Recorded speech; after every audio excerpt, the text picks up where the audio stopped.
फटाफट।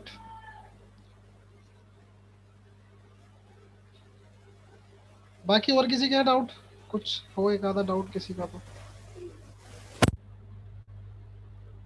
वैसे तो मुझे अपने मतलब विद्यार्थियों पे पूरा भरोसा है कि बहुत कम होंगे जिन्होंने क्वेश्चन करने की कोशिश की। नहीं सर, करे तो है, ऐसा नहीं। Sir, a number is 25 upon 49 hmm, of the sum of two numbers. ठीक है।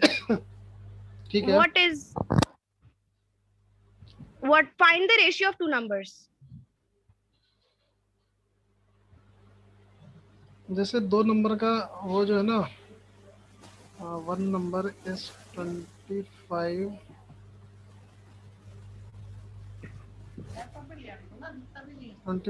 49 of the some.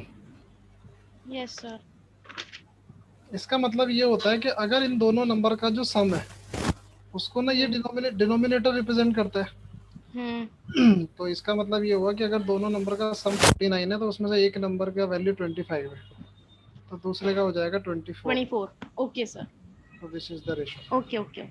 Answer 25th is Vinod has 20 rupees.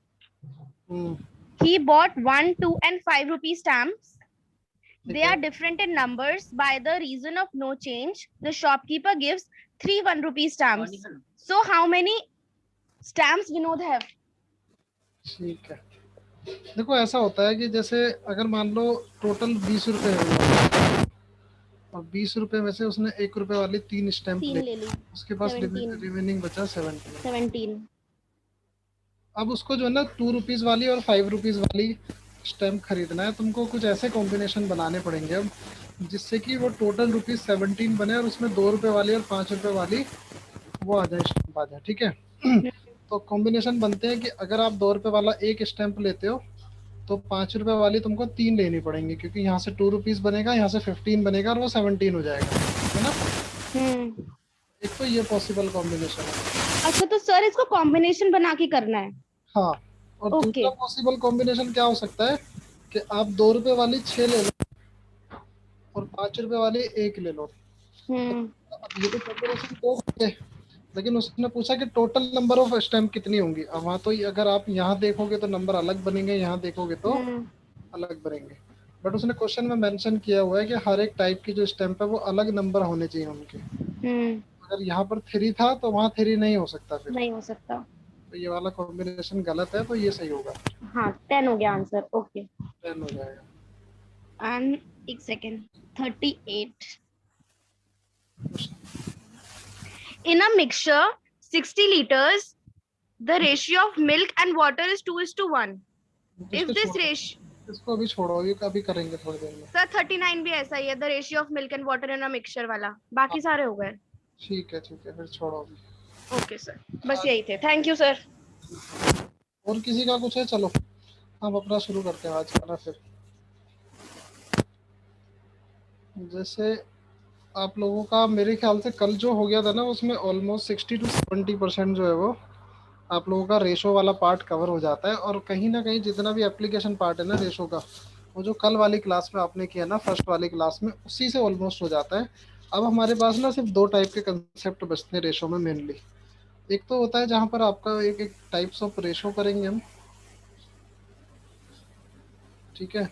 और दूसरा एक प्रॉब्लम ऑन एजेस का कंसेप्ट होता है, प्रॉब्लम्स ऑन एजेस। ये 2 कंसेप्ट आज हम करेंगे, ठीक है। तो अब जैसे टाइप्स ऑफ रेशो में आप लोगों को पता होगा शायद कौन कौन से टाइप्स के रेशो होते हैं, बताओ जरा।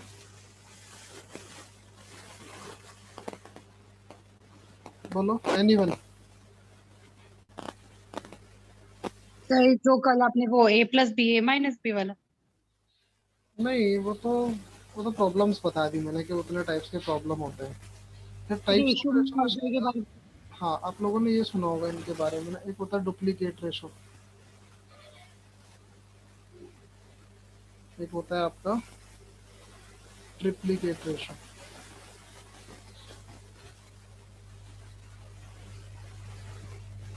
ठीक है। एक होता है आपका सब डुप्लीकेट रेशो।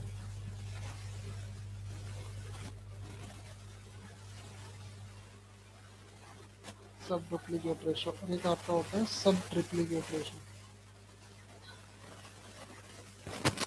तो जब आपने ये पहले पढ़ा था तब बताया था ये टाइप्स वाला? हम्म, जब आपने पहले पढ़ाया था तो ये टाइप्स बताए नहीं थे? नहीं नहीं बताया था शायद, इसीलिए भी बता रहे हैं, ठीक है। तो उसमें क्या होता है कि जैसे अगर डुप्लीकेट रेशो की बात आती है, तो डुप्लीकेट रेशो होता क्या है कि जैसे अगर आपका कोई नंबर ए और बी है, तो इनका डुप्लीकेट रेशो जो होगा वो होगा ए स्क्वायर इस टू बी स्क्वायर, ठीक है। मतलब अगर आप लोगों को कोई बोलने लगे कि 2:3 का डुप्लीकेट रेशो क्या होगा, तो आप क्या बताओगे? 4:9।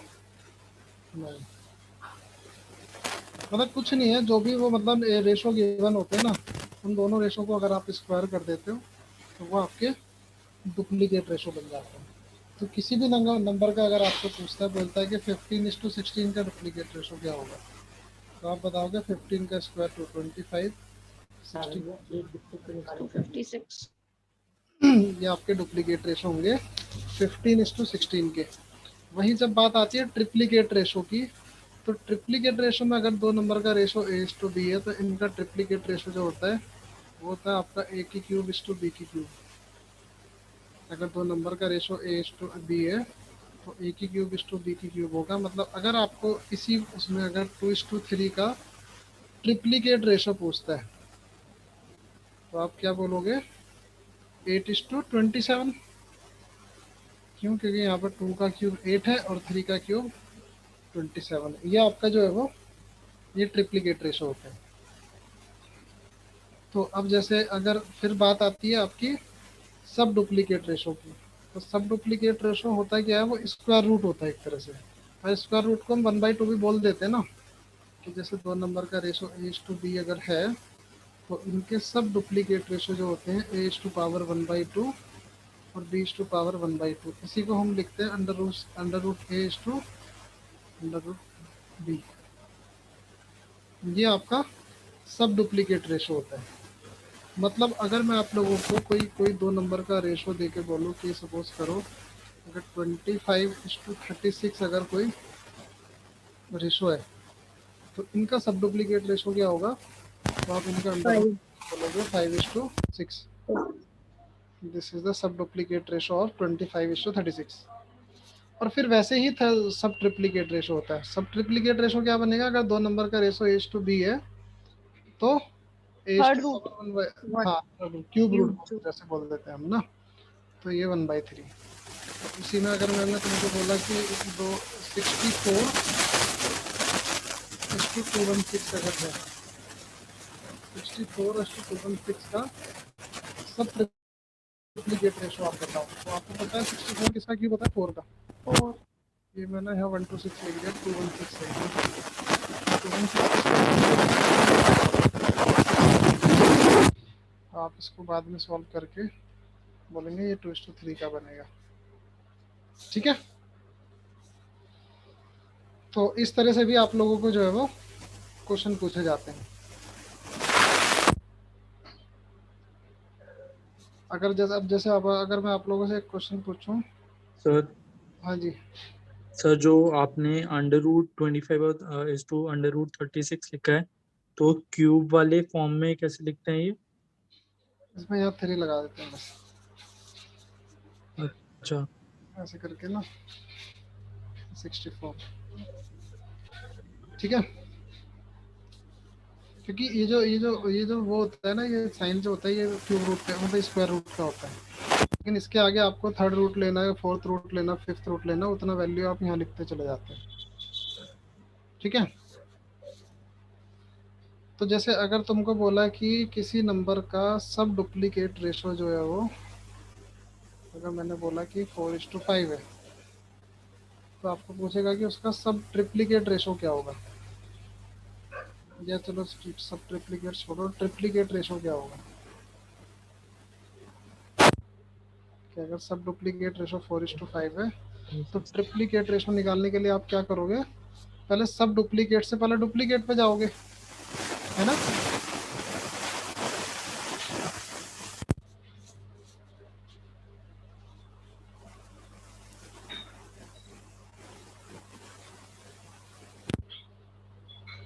बोलो, किसी को दिख रहा है कुछ तो? सर आपकी आवाज बहुत खराब आ रही है। यस सर, बार बार ब्रेक हो रही है। अभी बताओ। एक्सटर्नल नॉइस आ रही है, मतलब एक्स्ट्रा भी आ रही है। 1 मिनट रुको फिर एक्स्ट्रा।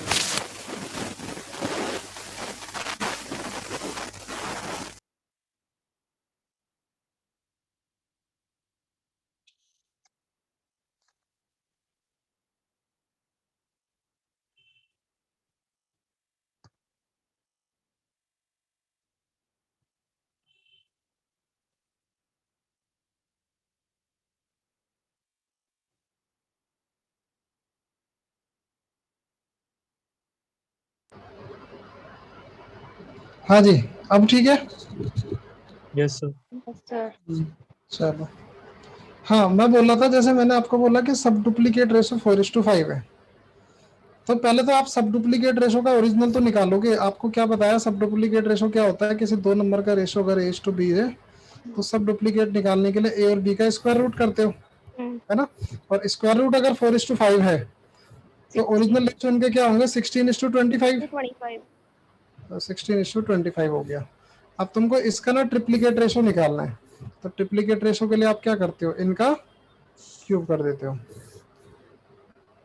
देख लो यहाँ पर, इधर ट्रिप्लीकेट के लिए क्यूब कर रहे हैं ना यहाँ पर, तो इनका आप 16 का क्यूब और 25 का क्यूब कर दोगे तो आपका आंसर आ जाएगा।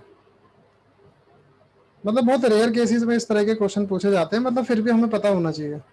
ऐसे क्वेश्चन भी पूछे जा सकते हैं। कई बार वो भी पूछ ही लेते हैं कि अगर मतलब दो नंबर का रेशो A:B है और अगर आप उनका क्यूब कर देते हो तो उस रेशो को आप क्या बोलोगे? आप क्या बोलोगे? Triplicate ratio.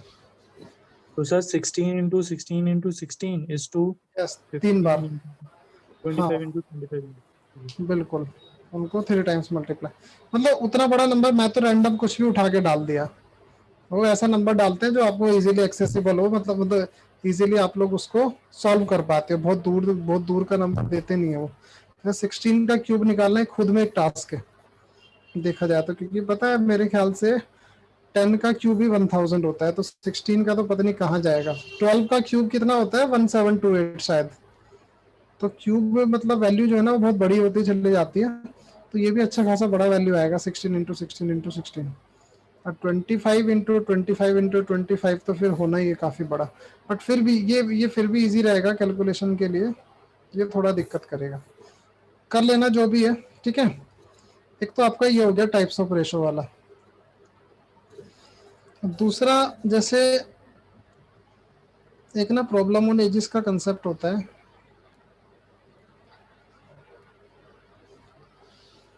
तो प्रॉब्लम ऑन एजेस वाले कंसेप्ट में क्या होता है ना, आपको इस तरह से बोलते हैं कि जैसे अभी सन इज टू फादर की एज का रेशो 1/3 है।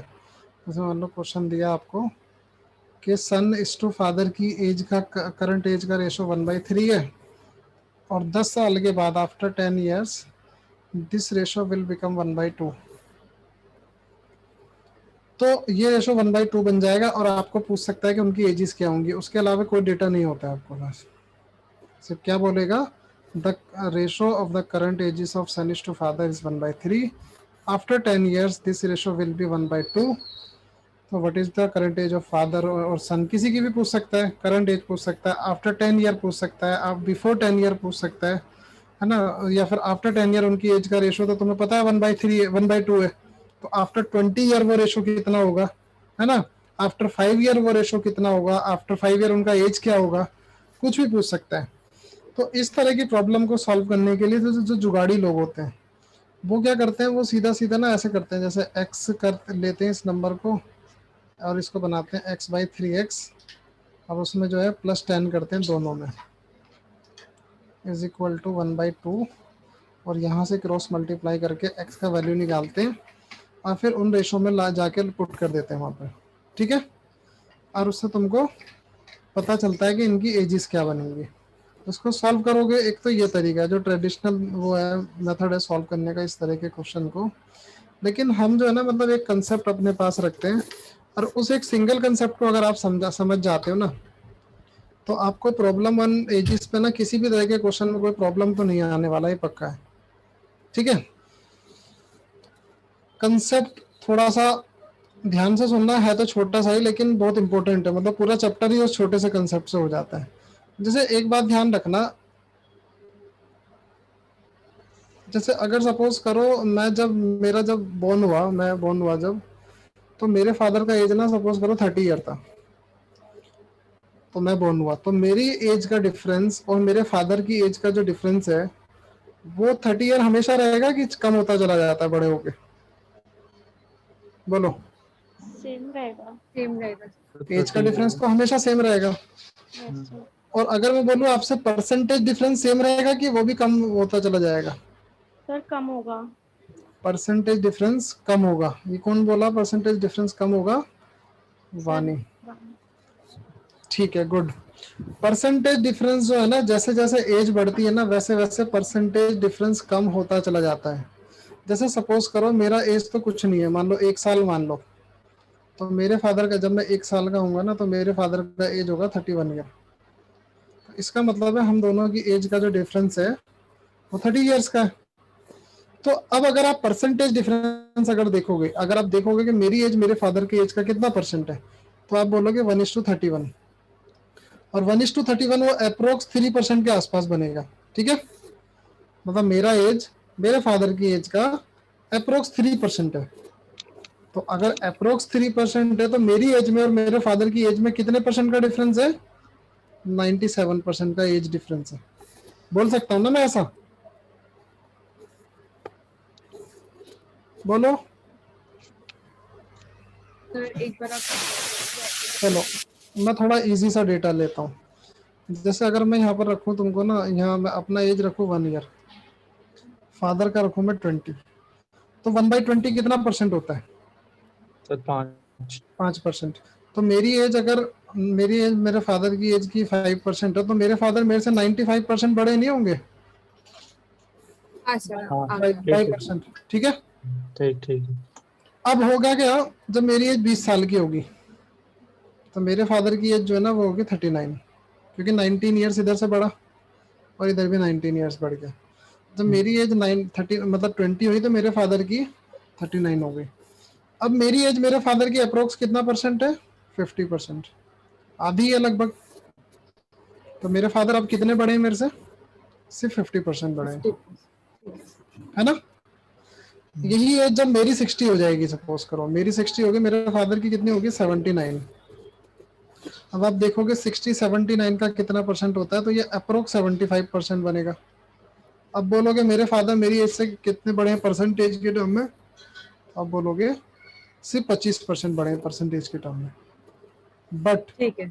यहाँ पर हर केस में परसेंटेज डिक्रीज होती चली जा रही है, लेकिन आपका जो न्यूमेरिकल डिफरेंस जो है ना दोनों की एज का, वो कभी कम नहीं होता है, वो हमेशा कांस्टेंट रहेगा। ठीक है, तो तुमको एक बात हमेशा ये ध्यान रखनी है, ये वाला मेथड मैं क्यों नहीं प्रेफर करता हूँ, ये मैं इसलिए नहीं प्रेफर करता हूँ कि अगर मैंने ये रेशो आपको उल्टा भी करके दे दिया कि अभी करंट एज का रेशो फादर और सन का 1:2 है, मतलब सन इज टू फादर का, और 10 साल के बाद after 10 years this ratio will B 1/3, तो आई एम 99.9% श्योर, जो नॉर्मल तरीके से हम लोग मैथमेटिक्स सॉल्व करते हैं ना ये वाले मेथड से, आप लोग पक्का पक्का ऐसा करोगे x/2x + 10 और यहाँ भी +10 करोगे और इज इक्वल टू 1/3 करके इसको सॉल्व कर दोगे। कभी पता चलेगा आपको कि हो क्या रहा है? कभी नहीं पता चलेगा। क्यों? क्योंकि हमें बचपन से सिखाया गया x का वैल्यू निकालना, और वो x का वैल्यू गलत आ रहा है कि सही आ रहा है उससे हमें मतलब ही नहीं है। देखो गलती कहाँ पर होती है, यहाँ पर एज का परसेंटेज डिफरेंस कितना है? जैसे 1/2 है, 50% का एज डिफरेंस है ना? Yes sir. और ये 1/3 है, यहाँ एज डिफरेंस हो गया 66 2/3 का। अब मुझे एक बात बताओ, जैसे जैसे एज बढ़ता है परसेंटेज डिफरेंस कम होता है कि बढ़ता है? कम होता है, तो यहाँ पे -10 होगा फिर। यहाँ तो बढ़ रहा है परसेंटेज डिफरेंस, है ना? तो अगर परसेंटेज डिफरेंस इस तरह से बढ़ता है ना तो तुम्हारा आंसर कभी सही आ ही नहीं सकता इस तरह से। तुमको हमेशा एक चीज याद रखना पड़ेगा कि पहले हमेशा ना छोटा रेशो रहेगा और बाद में हमेशा बड़ा रेशो रहेगा। देख लो आप, अब यहाँ 1/3 था जैसे, तो यहाँ 1/2 बना, यहाँ इसकी परसेंटेज वैल्यू बनती है 33 1/3%, तो इनका परसेंटेज डिफरेंस बनता है 66 2/3% का। ठीक है, तो यहाँ पर परसेंटेज वैल्यू कितनी बन रही है, 50% बन रही है, और परसेंटेज डिफरेंस भी 50% का ही है। सर लेकिन वो तो फिर क्वेश्चन में लिखा होगा ना कि पहले 1/, मतलब पहले क्वेश्चन में 10 वो साल गलत भी पहले। दे देते हैं, क्वेश्चन में गलत भी दे देते हैं। वो बोल देंगे कि करंट एज का रेशो 1/2 है और after 10 years this ratio will B 1/3। आप लोग तो सॉल्व कर दोगे, लेकिन उसने तो खेलना था आपके साथ, वो खेल गया, answer can not be determined था, हम लोग उसको सॉल्व करके चले गए, है कि नहीं? हाँ हाँ तो कैन नॉट बी डिटरमाइंड भी तो एक आंसर होता है ना, तो हाँ। वो सबसे बड़ा टास्क होता है आप लोगों के लिए, can not be determined pickup करना। जिस दिन आप लोगों को आ गया तो उस दिन इसमें सर समझो आपको बातें बेसिकली समझ आने लगी। हाँ, बिफोर 10 इयर्स आना चाहिए था ना? बिफोर 10 years नहीं आना चाहिए था, बिफोर 10 years का वो अलग तरह का क्वेश्चन बनेगा, वो ठीक है, तुम ठीक बोल रही हो, वो जरूरी नहीं है, आ भी सकता है, नहीं भी आ सकता है।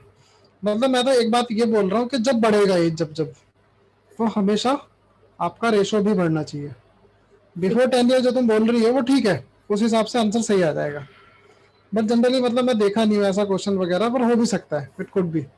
बट हमेशा हमें क्या ध्यान रखना है कि जैसे जैसे एज बढ़ता है वैसे वैसे वो रेशो भी बढ़ना चाहिए। मतलब आप ऐसे ध्यान रख सकते हो कि अगर 1/3 का वैल्यू 33 1/3% है, तो 1/2 का वैल्यू कितना है, 50% है, तो परसेंटेज वैल्यू बढ़ना चाहिए हमेशा। ऐसा नहीं है कि तुमको यहाँ तो बोला कि पहले रेशो 1/5 था फिर 1/4 हो गया। 1/5 का वैल्यू कितना होता है, 20%, 20, और 1/4 का कितना होता है, 25। 25%। तो ये करेक्ट है, लेकिन इसी को उल्टा कर दिया उसने, पहले 1/4 था फिर 1/5 हो गया, तो गलत हो जाएगा, है ना? तो रेशो जो परसेंटेज वाला जो फ्रैक्शन है ना, वो कम नहीं होना चाहिए कभी, ठीक है? तो अब मैं बताता हूँ आप लोगों को कैसे करना है। एक बात तो ये हो गई, अब हम उस कंफ्यूजन है, आपने तो बोला था कि कम होता है। परसेंटेज डिफरेंस कम होता है। आप हाँ। डिफरेंस अगर देखोगे यहाँ पर, जैसे 4 का डिफरेंस है आउट ऑफ 5, तो ये 80% का डिफरेंस है ना? यहाँ हाँ 3 आउट ऑफ 4 है, यहाँ 75% का डिफरेंस है, तो कम ही हो रहा है ना, देखो। अच्छा ठीक है, मतलब परसेंटेज बढ़नी चाहिए पर परसेंटेज डिफरेंस कम हो। हाँ, डिफरेंस कम होना चाहिए, परसेंटेज बढ़ना चाहिए। तो आप दोनों चीज में अगर कंफ्यूज हो रहे हो तो आप ऐसे ध्यान रख लो कि ये जो भी फ्रैक्शन गिवन है ना, इनका परसेंटेज वैल्यू हमेशा बढ़ना चाहिए, ठीक है डिफरेंस का अभी छोड़ दो, ठीक है? ठीक। आप देखो अगर यहाँ 1/5 है तो वहाँ 1/4 बनना चाहिए, 1/6 नहीं बना सकते आप उसको। तो जैसे अगर मैं बोला कि यहाँ पर अभी करंट एज 3/5 है, करंट एज का ratio son is to father का 3/5 है, और आफ्टर कुछ सालों के बाद ही, सपोज करो 10 साल के बाद ये 1/2 बन जाता है, तो इज इट पॉसिबल?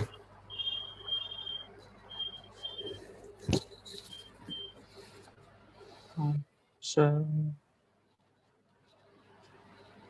नहीं होगा ना पॉसिबल, ये 60% है, ये 50 हो गया, कम हो गया, हाँ, है ना? ठीक है। तो यहाँ तो पॉसिबल ही नहीं है, जब परसेंटेज ही कम हो रहा है उसका फ्रैक्शन का, तो वो काम तो नहीं होगा, ठीक है? अब इसको करते कैसे हैं वो चीज ध्यान देना, आप सिर्फ 2 या 3 स्टेप है उसमें, वो ध्यान रख लेना, हो जाएंगे बड़े आराम से। जैसे आप लोगों को बोला कि सन इज टू फादर की एज का रेशो 1/3, और बोला कि यही रेशो 10 साल के बाद में 1/2 बना, तो आप लोगों को सबसे पहला काम क्या करना है, कल वाली क्लास में आप लोगों ने बहुत अच्छे से रेशो के बारे में समझा होगा। सबसे पहला काम आपको स्टेप 1 करना है, न्यूमरेटर और डिनोमिनेटर का जो डिफरेंस है ना, वो दोनों रेशो में सेम बनाना है पहले तो। यहाँ पर सेम है,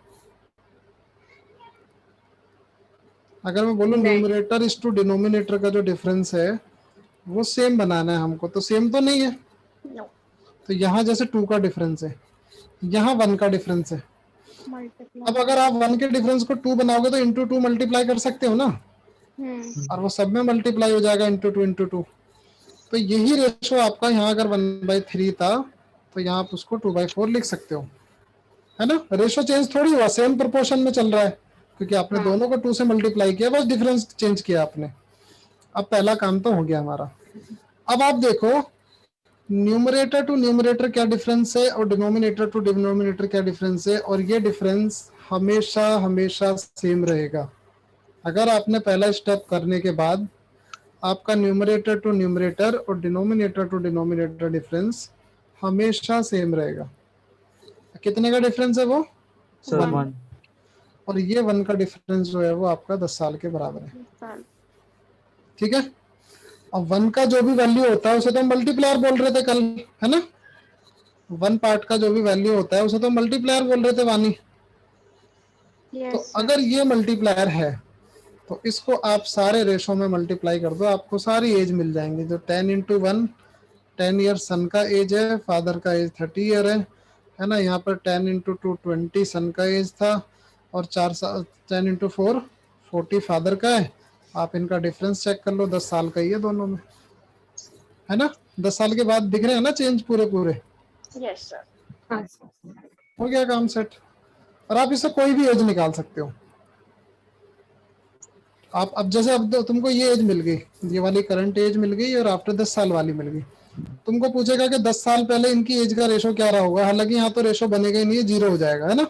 चलो बोला कि 5 साल पहले इनकी एज का रेशो क्या रहा होगा, तो आप यहाँ से 5 माइनस कर दोगे, 5/25 करके बोलोगे 1/5 रहा होगा, है ना? बोलेगा 15 साल बाद इनकी एज का रेशो क्या रहा होगा, आपने 10 साल तो बढ़ा ही दिया था, 5 और बढ़ा दो, ये 25 हो जाएगा, ये 45 हो जाएगा, तो 5/9। इनका 5 साल के बाद इनकी एज का रेशो क्या रहा होगा, तो आप बोलोगे 5 साल बाद ये 15 और ये वाला 35, तो 3/7। आपको कुछ भी पूछ लेगा, एक बार ये डेटा अगर आपको मिल गए, आप फिर किसी भी क्वेश्चन को सॉल्व कर सकते हैं। प्रॉब्लम ऑन एजेस में मैक्सिमम केसेस में आपको जो कंसेप्ट लगेगा ना, वो इसी टाइप का कंसेप्ट लगेगा। बाकी कुछ लॉजिकल क्वेश्चन भी होते हैं कि भी अभी करंट एजेस इतनी है तो 10 साल के बाद उतनी हो जाएगी, ये हो जाएगा, वो हो जाएगा, वो सब बातें एक अलग है, लेकिन मेन कंसेप्ट आपका यही चलता है। ठीक है? तो जैसे अगर मैं तुम लोगों को बोलूं, ऐसे भी क्वेश्चन आते हैं, बोलता है कि जैसे 5 years ago जो एज का रेशो था सन इज टू फादर का, बोला कि 5 years ago the ratio of son is to father, और वो बोला कि तुम्हारा 3:4 है। ठीक है? और बोला कि आफ्टर 7 year, आफ्टर 7 years उनकी एज का जो रेशो होगा वो होगा 4/5। तो आपको पूछेगा कि प्रेजेंट एजेस का रेशो क्या होगा एक तो, या प्रेजेंट एजेस क्या होंगी, एजेस मिल जाएंगे तो रेशो भी मिल जाएगा, है ना? तो आप क्या करते हो, आप लोग पहले क्या करोगे, पहले तो टोटल डिफरेंस देखा करो। टोटल डिफरेंस कितने का बनेगा, अगर मैं बोलूँ कि 5 साल पहले कोई रेशो था और 7 साल के बाद कोई रेशो है, तो दोनों एज में टोटल डिफरेंस कितने का है, 12 ईयर्स का। ठीक है? तो अब आप यहाँ से बनाना शुरू करोगे, आप बोलोगे ये 3/4 है, ये 4/5 है। आप बोलो न्यूमरेटर डिनोमिनेटर का डिफरेंस सेम है, और अगर न्यूमरेटर डिनोमिनेटर का डिफरेंस सेम है तो ये दोनों डिफरेंस पक्का सेम हो जाएंगे, ऊपर और नीचे वाले, है ना? तो 1 का डिफरेंस आ रहा है यहाँ भी, और वो बनाया, तुमको बनाना नहीं पड़ा है ना? और इस 1 की वैल्यू 12 साल होगी। आप सब में मल्टीप्लाई कर दो 12, तो ये वाली एज आपकी 36 ईयर, ये वाली एज आपकी 48 ईयर्स, ये वाली एज आपकी 48 हो गई, और ये एज आपकी जो है 12 5 60। ठीक है? तो अब ये तुम्हारी 5 साल पहले की एज है, और ये तुम्हारी 7 साल की बाद की एज है। तुमको पूछा प्रेजेंट एजेस क्या होंगी, आप 5 साल पहले वाली एज में अगर 5 साल बढ़ा दोगे तो प्रेजेंट एजेस आ जाएंगी ना, 41:53। कई बार ऐसे बने बनाए क्वेश्चन मिल जाते हैं, मतलब मेरे ख्याल से पता नहीं 2019 वाले एग्जाम में ये टिस में ऐसा क्वेश्चन आया था, और उसमें डिफरेंस बना बनाया मिला था आप लोगों को, मतलब ऐसे ही बने बनाए मिला ना, आपको डिनोमिनेटर न्यूमरेटर सेम करना पड़ा। भाई यहाँ पर 1 का डिफरेंस है, यहाँ भी 1 का डिफरेंस है। जब डिफरेंस है तो पहला स्टेप आपको इन दोनों का डिफरेंस सेम करना था, दूसरा स्टेप आपको numerator to numerator, denominator to denominator देख लेना है। अब वो सेम है ही, और अगर वो सेम है, और वो पक्का सेम होगा हमेशा, देखो ये भी मैं आप लोगों को बता रहा हूँ, वो पक्का सेम होगा। अगर वो सेम नहीं आ रहा है तो पक्का आपने कहीं ना कहीं क्वेश्चन में गड़बड़ की है। ठीक है ना? अगर ऐसा कोई भी कंसेप्ट, इस कंसेप्ट पे बेस अगर कोई भी क्वेश्चन है, तो अगर आपने न्यूमरेटर डिनोमिनेटर का डिफरेंस सेम कर दिया, और वो हमारी ऊपर वाली उस कंडीशन को भी सेटिस्फाई कर रहा है कि गिवन फ्रैक्शन का परसेंटेज बढ़ रहा है, तो वो कभी डिफरेंस अलग आ ही नहीं सकता न्यूमरेटर टू न्यूमरेटर और डिनोमिनेटर टू डिनोमिनेटर का, वो हमेशा सेम आएगा। हाँ, एक बात जरूर है कि कई बार आप लोगों को जो डिफरेंस है ना कुछ इस तरह से करने पड़ते हैं कि यहाँ पर जो डिफरेंस है ना और यहाँ डिफरेंस जो है उनका एलसीएम भी कई बार लेना पड़ता है। मैं वैसा भी एक क्वेश्चन आप लोगों को करवा देता हूँ तो आप लोगों को और अच्छे से समझ आ जाता है। जैसे अगर मैं बोलूँ कि अगर मैं बोलूँ यही सन इज टू फादर की एज का रेशो ना 4/7 है जैसे, और यही रेशो आपका 4/7 है ना, एक मिनट रुकना जरा, यही रेशो आपका जो है वो 7/11 हो जाता है, 7/11 हो जाता है। इस तरह का तुमको अगर वो दे दिया उठा के, तो कितने साल बाद? साल वाल वो देख लेंगे जो भी है, मेन काम है हमारा डिफरेंस सेम करने की जो बात कर रहे हैं हम। वो साल हमेशा ऐसे देता है कि यहाँ जो भी वो आएगा ना आप लोगों का डिफरेंस आएगा उसी का कोई मल्टीपल में रहता है, ठीक है। तो जैसे अगर तुमको बोला कि ये 4/7 था और ये 7/11 हो गया, तो अब आप देखो कि यहाँ डिफरेंस जो है 3 का है, यहाँ डिफरेंस कितने का है 4 का। अब आपको 3 और 4 के डिफरेंस को इक्वल करने के लिए आप क्या करते हो, एलसीएम। और एलसीएम क्या होता है 3 और 4 का 12। तो यहाँ 12 बनाने के लिए इंटू 4 होगा, तो सब में ही इंटू 4 होगा है ना। और यहाँ 12 बनाने के लिए अगर इंटू 3 हो रहा है तो सभी में इंटू 3 होगा। तो नया रेशो क्या बनेगा 4 × 4 16:20। 20 और ये क्या बनेगा 21/33। 21/33। अब देखो बन गया ना 12 का डिफरेंस दोनों में। अब आप यहाँ से यहाँ तक और यहाँ से यहाँ तक उठा के देख लो, पक्का डिफरेंस सेम होगा, 5 का आ गया ना दोनों जगह। और इसी में ही वो कोई ना कोई मल्टीपल देता, बोल देता सपोज करो कि 15 साल के बाद ऐसा हुआ। अब एक चीज ध्यान रखना, आपको पता चला कि 5 का वैल्यू अगर 15 है तो मल्टीप्लायर निकालने के लिए तो हम 1 पार्ट की वैल्यू निकालते हैं ना, मतलब x की वैल्यू निकालते हैं ना। अगर इसको 5x बोलूँ मैं तो हो जाएगी, है ना। तो आप 5x अगर बोल रहे हो 15 है तो वहाँ एक पार्ट की वैल्यू आप 15 को 5 से डिवाइड करके वहां पर मल्टीप्लाई, आपका मल्टीप्लायर जो होगा वो 3 होगा। मल्टीप्लायर आप वहाँ 15 मत रखना। पहले तो जैसे 1 का डिफरेंस था तो 1 का डिफरेंस इज ऑलरेडी है मल्टीप्लायर, है ना। बट जब आपको 5 का डिफरेंस 15 मिल रहा है तो आपको 1 का डिफरेंस निकालना पड़ेगा मल्टीप्लायर देखने के लिए, और वो होता है 3। फिर आप सब में 3 मल्टीप्लाई करोगे और 3 मल्टीप्लाई करके आप बोलोगे ये वाला 48, ये आपका 84, ये वाला आपका 63 और ये आपका 99। अब आप लोग ये जो 48/84 आया है, आप लोग इसको चेक भी कर लोगे ना तब भी ये 4/7 ही बनेगा। 12 से देख लो डिवाइड करके 4/7 बन रहा है ना। इसको भी देख लो आप लोग, ये 7/11 बनेगा। 9 से कट करो इसको तो भी 7/11 बनेगा। तो जो एजेस भी आपकी आ रही है ना वो पुराने वाले रेशो को भी सेटिस्फाई करनी चाहिए। ऐसा नहीं है ना कि यहाँ कुछ भी एज आ गई और हमने मान लिया वो सही है, वो ऊपर वाले रेशो को भी तो सेटिस्फाई करनी चाहिए ना पुराने वाले को, है ना। तो उस तरह से हम जो है वो ये प्रॉब्लम ऑन एजेस का कंसेप्ट करते हैं। अब जैसे सर मैं समझ आ गया, सर ये समझ आ गया, बट आपने एक बार वो रिपीट कर सकते हो, 12 का डिफरेंस क्या बोल रहे थे आपकी? मतलब मैं ये कह रहा था जैसे 48/84 है, हाँ जी, मतलब तुम सबसे शुरू वाला बोल रही हो 12 का डिफरेंस की ये वाला? हाँ सर, नहीं नहीं सर, सबसे स्टार्टिंग वाला। सबसे स्टार्टिंग वाले में ऐसे होता है जैसे 4/7 है, अगर हाँ जी, 3 का डिफरेंस है, हाँ जी, एक तुम्हारा 7/11 है, इसमें 4 का डिफरेंस है। अब मैंने बोला ये डिफरेंस बराबर करो, तो तुम क्या करोगे, एलसीएम ही तो लेते हो। हाँ, अब तुम 3 के डिफरेंस को 4 नहीं बना सकते, 4 के डिफरेंस को 3 नहीं बना सकते, है ना। तो 3 और 4 के डिफरेंस को सेम बनाने के लिए हम 12 बना लेते हैं ना। अच्छा अच्छा, ठीक है सर। 12 बनाने के लिए यहाँ 4 मल्टीप्लाई हुआ है तो इसमें पूरे में 4 हो जाएगा।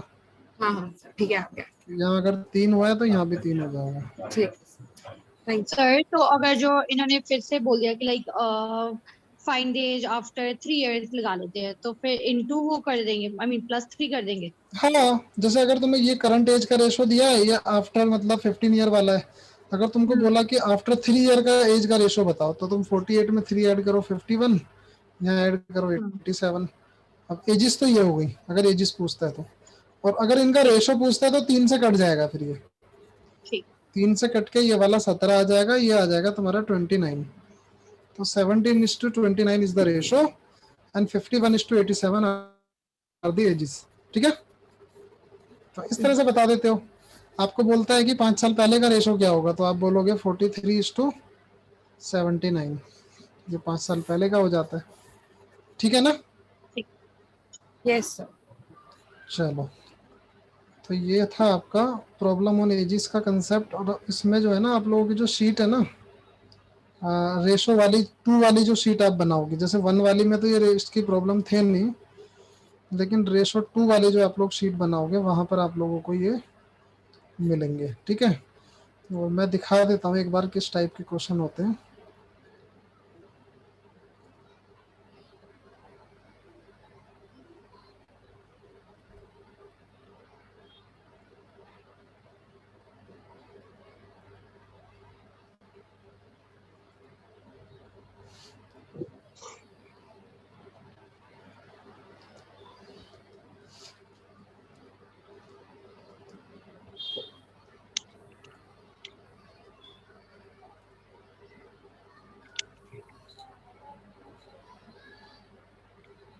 ये देखो इस टाइप के क्वेश्चन होते हैं, जैसे प्रॉब्लम ऑन एजेस है, ए और बी का रेशो 3:1 है, 15 साल के बाद 2:1 हो जाएगा। परसेंटेज वो देयर परसेंटेजेस आर, प्रेजेंट होगा, ये परसेंट लिखा हुआ है ना। ठीक है, इस टाइप के हो गए मतलब। और फिर जो है ये थोड़े से लॉजिकल क्वेश्चन आ जाते हैं, जैसे मैंने शायद ये तो क्वेश्चन कल कराया भी था, देखो डेटा भी सेम ही है। हम बता 2:3:4 का एज का रेशो है, और 10 साल के बाद उनका एज जो है 93 होगा। तो उनको क्या बोला था मैंने, उसमें 30 माइनस कर देंगे 93 में से, और फिर इस रेशो में बांट देंगे, ये बताया था ना हम। तो उस तरह से होता है। अब जैसे मतलब ज्यादातर क्वेश्चन ना आपको यही मिलेंगे, जैसे 5:4 का रेशो है, 3 साल के बाद ये वाला रेशो बन जाएगा, तो परसेंटेजेस बताओ, है ना। तो मतलब मैक्सिमम केसेस में यही मिलेंगे। अब जैसे ये बोला sum of their percentages of father and his son is 60 years. अब देखो ये ना थोड़ा लॉजिकल क्वेश्चन है, ये मतलब जैसे आप लोगों ने अभी तक जितना रेशो पढ़ा है उससे बन जाएगा। सम ऑफ परसेंट, ये वाला बोल रहा हूँ 96 वाला ये क्वेश्चन है। Sum of the percentages of father and his son is 60 years. 16 year hence, वो 16 years ago, father's age was 5 times the age of the son. तो after 6 years, son's age will be. अब देखो ये ना घुमाते हैं free fund का, मैं सच बताऊं तो।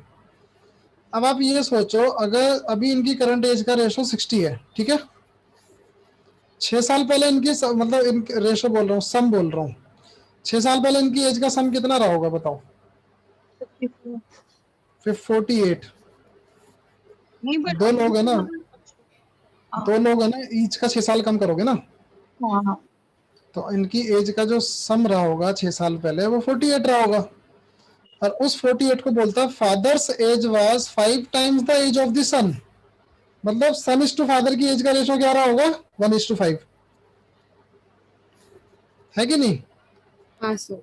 मतलब आपको बोला गया कि अभी करंट एज का रेशो 60 है, तो 6 years ago तो दिस रेशो वुड बी, मतलब दिस सम वुड बी 48। और उसी को उसने दे दिया कि 1:5 का रेशो है सन इज टू फादर की एज का। मतलब करना क्या है, इस 48 को 1:5 में डिवाइड करना है ना। बताओ क्या क्या आएगा? सन की एज आ जाएगी आपकी 8 साल, फादर की एज आ जाएगी 40 साल। ये कब की है? 6 साल पहले की।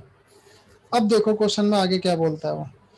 आगे उसने बोला after 6 years son's age will be. अब आप एक बात सोचो, आपको 6 साल पहले की एज तो आप निकाल चुके हो, और आपको 6 साल बाद की बतानी है, तो इसमें कितना ऐड करना पड़ेगा? 12 ऐड करना पड़ेगा, क्योंकि पहले 8 से आप 6 साल ऐड करोगे तो प्रेजेंट एज पे आएगा जो 14 है ना। फिर वहां से 6 और ऐड करोगे तो 20 आएगा, जो 6 साल बाद की एज होगी। तो ये चीज जो है देखो जनरल रेशो वाले कंसेप्ट से सॉल्व हो गया। तो ज्यादातर क्वेश्चन में क्या है ना, या तो इस तरह के जनरल क्वेश्चन है, या फिर वही क्वेश्चन आ जा रहे हैं जो हम बात कर रहे हैं बार बार। देखो ये देख लो, अगला ही देख लो इसका। 4 years ago father's age was 3 times the age of his son. The total ages of father and son after 4 years will be 64 years. ये देखो ऊपर जैसा क्वेश्चन है ना। तो what is father age at present, इस तरह से सॉल्व करोगे।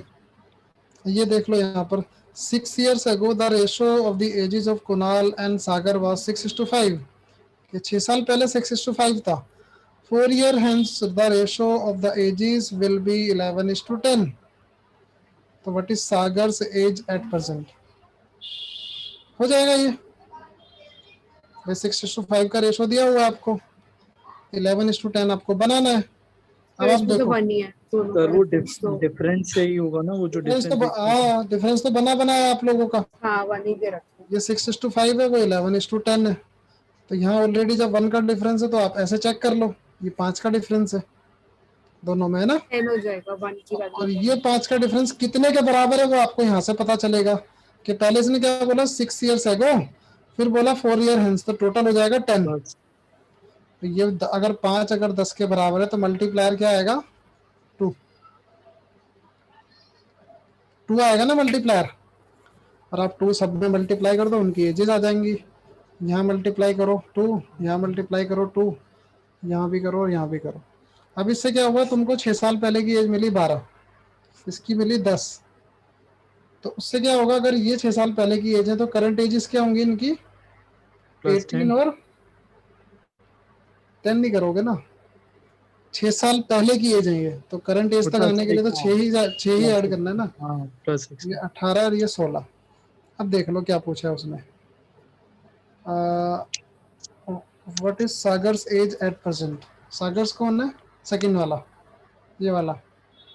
तो सागर की एज एट प्रेजेंट कितनी हो जाएगी, 16 हो गया.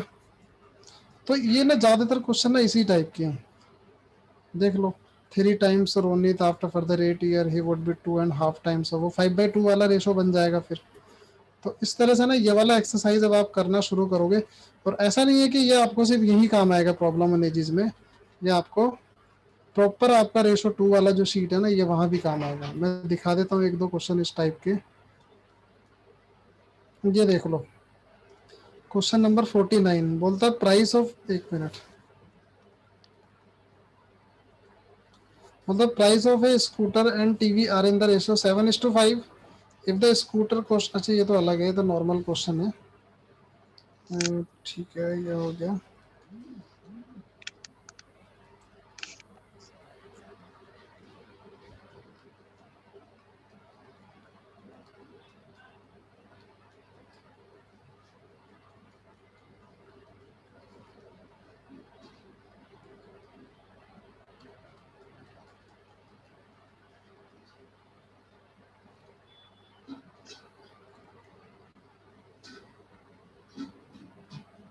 चलो इसका छोड़ दो, मैं वैसे बता देता हूँ कि वो नॉर्मल रेशो में आप लोगों को कैसे काम आता है. वो ऐसे बोलता है जैसे सपोज करो कि 2 नंबर का रेशो जो है ना 4:9 है. ठीक है, बोला कि 2 नंबर का रेशो 4:9 है. बोलता है कि अगर ईच नंबर में अगर आप 5000 ऐड कर देते हो, अगर ईच नंबर में आप 5000 ऐड कर देते हो तो दिस रेशो विल बी 4/5. तो अब जैसे आप क्या बोलोगे, भाई प्रॉब्लम और एजिस का कंसेप्ट तो नहीं है लेकिन चल तो सेम रहा है ना. प्रॉब्लम और एजिस में और यहाँ में कॉमन क्या है, कॉमन बात ये है कि यहाँ पर दोनों में ना सेम ऐड होता है. जैसे एजिस में सेम ऐड होता है ना, वैसे यहाँ भी सेम ऐड होता है, सेम वैल्यू ऐड हो रहा है. तो आप बोलोगे कि अगर ये रेशो 4/9 था, इसको 4/5 बनाना है, यहाँ डिफरेंस 1 का है, यहाँ डिफरेंस 5 का है ना, इसको भी 5 का बनाओ, यहाँ से 5 से मल्टीप्लाई कर दो. तो ये वाला डिफरेंस अगर आपका 4/9 था तो ये कितना बन जाएगा 20/25. डिफरेंस आप देख लो कितने का बन रहा है, 16 का बनेगा दोनों तरफ बराबर अगर आपका रेशो ठीक है तो.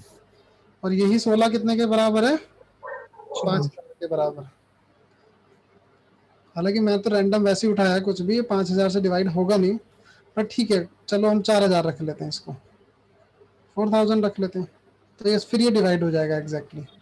तो अब आप इसको बोलोगे 16 की वैल्यू अगर 4000 है तो एक की कितनी होगी, 4000 को 16 से डिवाइड करो, कितना आएगा 250. तो मल्टीप्लायर आपका 250 आ गया. अब आप उसमें यहाँ मल्टीप्लाई कर लो, तो 4 × 250 कितना होगा 1000. 9 × 250 कितना होगा 2250. 20 इंटू 250 कितना होगा? 5000। और ये कितना हो जाएगा? 25 इंटू 250 250 6250 होगा ना। 25 का स्क्वायर कितना होता है? 625, आगे एक जीरो। तो इससे तुमको पता चल जाएगा कि मतलब वो पूछेंगे वो नंबर्स क्या है, तो आप बोलोगे 1000:2250 जो है वो नंबर्स है, जिनको अगर आप इन दोनों में 4000 ऐड करते हो तो नया वाला रेशो आपका 4:5 बन जाएगा। ठीक है, तो इस तरह से आपको ना उसमें भी हेल्प मिलता है इसका ना। और बाकी जो है आप लोग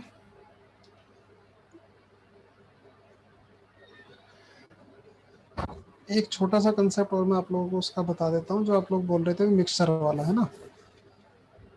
बताओ वानी, क्या क्वेश्चन था वो तुम्हारा? yes sir तुमने बोला था 60 लीटर का कोई in मिक्सचर a है। mixture 60 liters the ratio of milk and water is 2:1 if the ratio is to be 1:2 then the quantity of water to be further added is हाँ देखो, अब इसमें एक बात, एक चीज ध्यान रखना, इसमें ऐड क्या कर रहे हो? वाटर। ठीक है, अब इसमें कांस्टेंट क्या रहने वाला है? Milk is the constant part.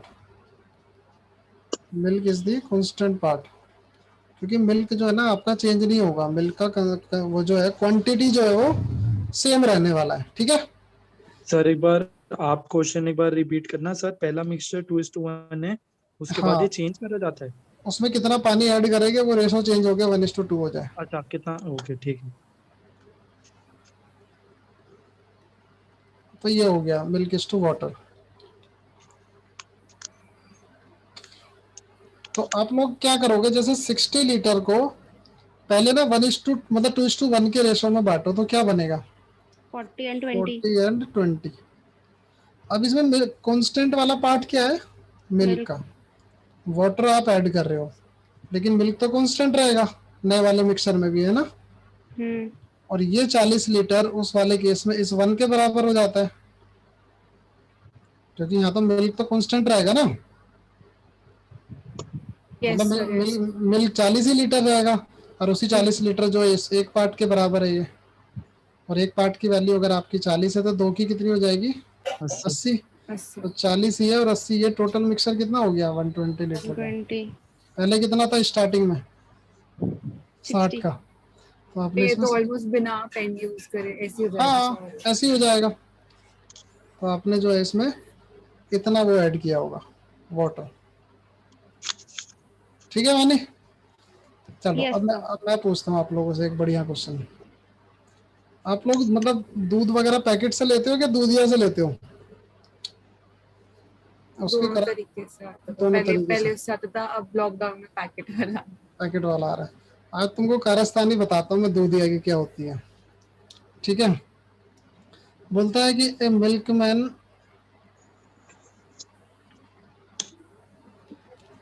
Profess to sell milk at cost price. ठीक है, बोला कि मैं कॉस्ट प्राइस पे सेल कर रहा हूँ। तुमने ज्यादातर दुकानदारों को देखा होगा, वो लोग क्या बोलेंगे कि हमें कुछ नहीं बच रहा है ना। ये सबसे बड़ा झूठ होता है दुनिया का। बोलते हैं milkman profess to sell milk at cost price but add water. और अगर ना भी वो लिखता है इस चीज को, अगर मैं ना भी लिखूं इस चीज को, मैं बोलूँ a milkman profess to sell milk at cost price but gain 25%, तो आप इससे क्या अज्यूम करोगे क्या हो रहा है? अगर वाटर एक ऐड हो रहा है, पच्चीस क्वांटिटी बढ़ रही परसेंट वाटर पच्चीस ऐड हो रहा है परसेंट वाटर। है ना, तो आप बोलोगे कि 25% वो वाटर ऐड कर रहा है। तो आपको अगर ये पूछा जाए, दो तीन तरह से क्वेश्चन हो सकते हैं इसमें, कि ratio of milk and water क्या होगा। तो आप लोग बोलोगे क्या होगा ratio of milk and water? 75:25।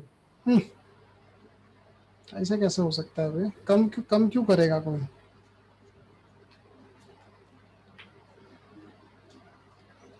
100:125। नहीं,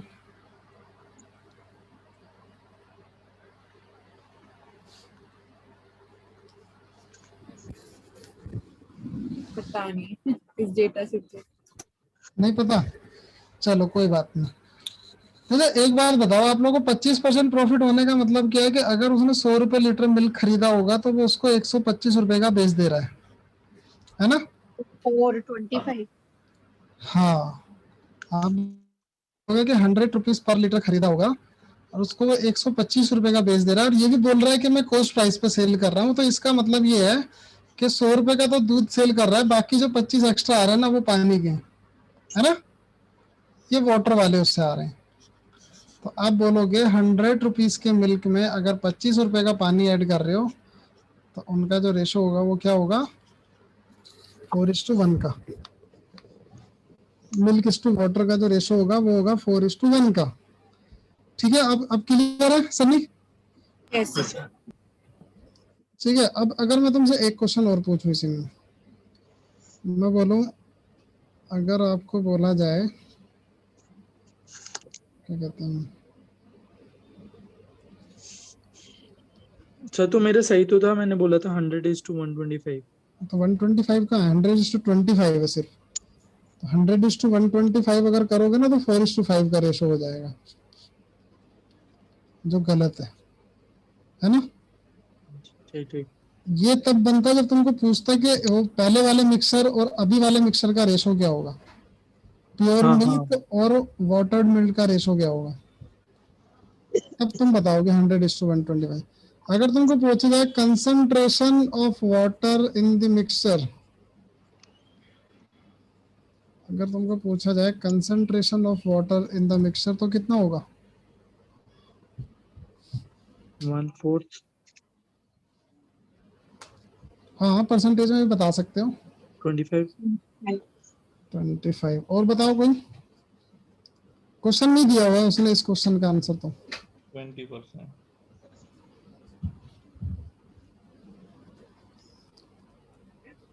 संपदा बताओ। सर 125/100 होना चाहिए, मैं 100/125 होना चाहिए। नहीं, अरे तुम ऐसा देखोगे, जैसे अगर तुम बोलो concentration of water in the mixer, तुमने वाटर कितने का ऐड किया? 25 रुपए का। Yes sir. मिक्सर कितने का? 125 का 125 into 100. इंटू 100, तो 20% बोलोगे उसको। सर आपने पूछा क्या था? कंसंट्रेशन, अच्छा वाटर इन द मिक्सर, ठीक है सर, ठीक है कि उस पूरे मिक्सर के अंदर कितना वाटर है। आपने ठीक है बोला कि 125 रुपए के मिक्सर के अंदर 25 रुपए का वाटर है, ठीक है? सॉरी, गेन वाला 25 अपॉन अब ओरिजिनल क्वांटिटी इनटू 100। नहीं नहीं, गेन मतलब तुम ये बताओ पानी कितने रुपए का है उसमें, ये बताओ। चलो हम 100 और 125 को अगर लेके चल रहे हैं तो उसमें पानी कितने रुपए का है? 25 25 का। और टोटल मिक्सर कितने रुपए का बन रहा है? 125। तो वही तो बताना है हमें कितना कंसंट्रेशन है मिल्क का उसमें पूरे मिक्सर में, ठीक है। ठीक है?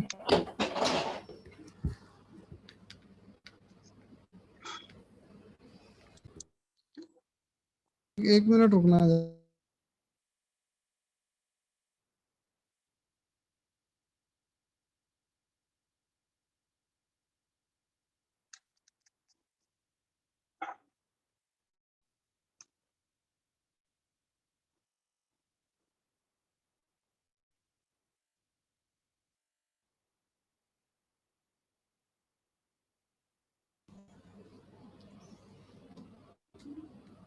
चलो,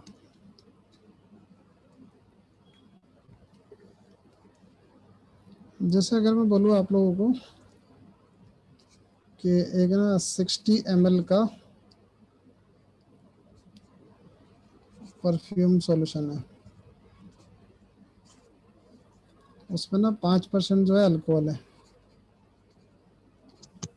ठीक है? और बाकी आप एज्यूम करके चलते हो वाटर है, तो 5% अल्कोहल है, तो बोलेगा कि आप उसमें कितना पानी ऐड करोगे सो दैट अल्कोहल का कंसंट्रेशन 2% रह जाए। मतलब कुल मिला के अगर इसी चीज को आप रेशो में बात करोगे तो 5% को क्या बोलते हैं? 1:20 का रेशो, है ना? और 1:20 का 1:19 बोलेंगे, क्योंकि पूरे मिक्सर का 5% मतलब क्या होता है? इस तरह से 1:19 बनेगा, है ना? कि टोटल 20 में से 19 पार्ट जो है पानी का है और 1 पार्ट आपका अल्कोहल का है। बोला कि अगर इसी रेशो को आपको, जैसे मिल्क इज टू वाटर है, बोला इसी रेशो को आपको 1:49 अगर बनाना हो तो आप उसमें कितना वाटर ऐड करेंगे? सर समझ नहीं आया। 20 1/5 तो चलो, क्वेश्चन समझ में नहीं आया। क्वेश्चन ये है कि अगर 60 ml का एक परफ्यूम सॉल्यूशन है, उसमें 5% अल्कोहल है, उस अल्कोहल की कंसंट्रेशन को अगर 2% बनाना है तो कितना पानी ऐड करोगे? This is the question. तो 1/19 कम से आया। 1/19 कहाँ से आया? जैसे 5% क्या होता है? और 1/20 1 बाई, तो 20 में से 1 पार्ट अगर अल्कोहल का है तो 19 पार्ट वाटर के बचेंगे ना। 1 पार्ट 1/20 का मतलब क्या होता है कि जैसे 20 पार्ट अच्छा, ठीक है। पूरे मिक्सचर हाँ। के, उसमें से 1 पार्ट अगर अल्कोहल है तो 19 पार्ट वाटर के। ठीक है। और तुमको इसी मिक्सचर को 1:49 बनाना है। हाँ ठीक है।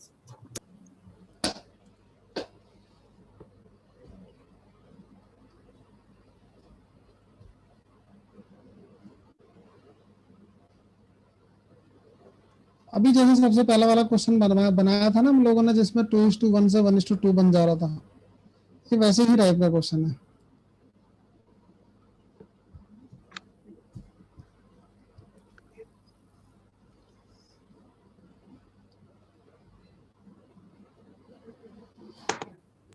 जैसे अभी हमने जो बनाया था, जैसे हमने बोला था कि मिल्क इज टू वाटर 1:19 के रेशो में, ठीक है। इसी रेशो को तुमको 1:49 बनाना है।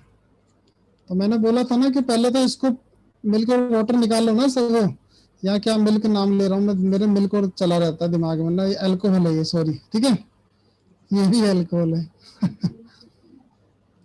हाँ, ये सब ना ये अल्कोहल है, अल्कोहल और वाटर की बात चल रही है यहाँ पर ना। तो आप लोग बोलोगे कि अल्कोहल और वाटर का रेशो अगर 1:19 है तो पहले तो 16 ml को 1:19 में बांट लो ना, तो कितना बनता है बताओ करके। ये बनेगा आपका 3 ml, ये बनेगा 57 ml, ऐसे बन रहा होगा, यस। ठीक है। अब ये 3 ml आप इसमें ऐड क्या कर रहे हो? वाटर वाला पार्ट ऐड कर रहे हो, तो यही 3 ml जो है नए वाले उसमें इस 1 पार्ट के बराबर होगा, है ना। और 1 पार्ट का वैल्यू अगर 3 ml है तो 49 पार्ट का कितना होगा? 49 इंटू 3 147, और 147 ये हुआ और 3 ml ये हुआ, टोटल कितना हो गया? 150, है ना। और 150 में से पहले कितना था? इनिशियल क्वांटिटी कितना था? 60 ml का, और 60 ml से अगर 150 ml बन गया तो कितना पानी ऐड किया है? 90 ml 90 ml।